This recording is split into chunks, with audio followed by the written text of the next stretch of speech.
Alors, la première chose à savoir, pour le MAO, il faut forcément un ordinateur. Est-ce qu'il faut une machine de guerre? Absolument pas.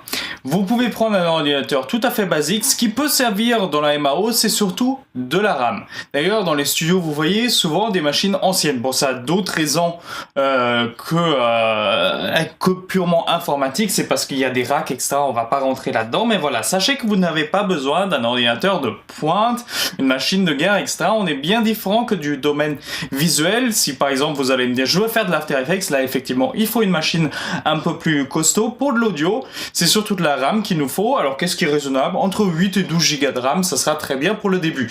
Bien sûr, là je parle pour le début de votre home studio, même pour aller plus loin c'est très bien, mais bien sûr il faut une machine plus pointue si vous souhaitez mixer plusieurs groupes, si vous souhaitez faire des projets avec des pistes avec 50 ou 100 pistes avec plein d'effets, effectivement là il faudra une machine un peu plus puissante, mais pour le début sachez, vous prenez votre ordinateur que vous avez devant vous et ça sera très bien. Moi je faisais par exemple encore de la MAO et même encore aujourd'hui ça marche sur un MacBook blanc de 2008. Donc pour vous dire, hein, c'est les premiers Intel dans les Mac, etc.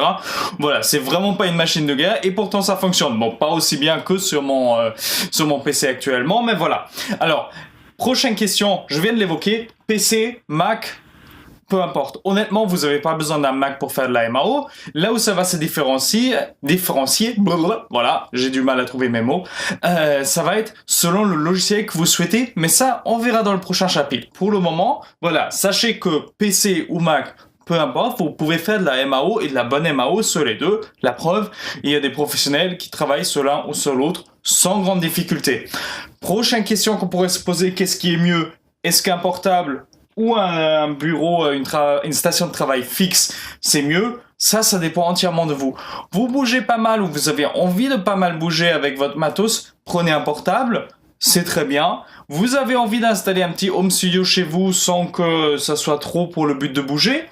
Prenez un ordinateur fixe, vous allez avoir forcément plus de puissance pour moins d'argent avec un ordinateur fixe. C'est clairement l'avantage qu'il présente. Après, franchement, il y en a plein qui travaillent uniquement sur un portable. C'est très bien également. Donc, ne vous posez pas trop la question. Dites-vous juste, est-ce que je veux bouger avec le matos ou pas? Et voilà, ça vous apportera la réponse à votre question.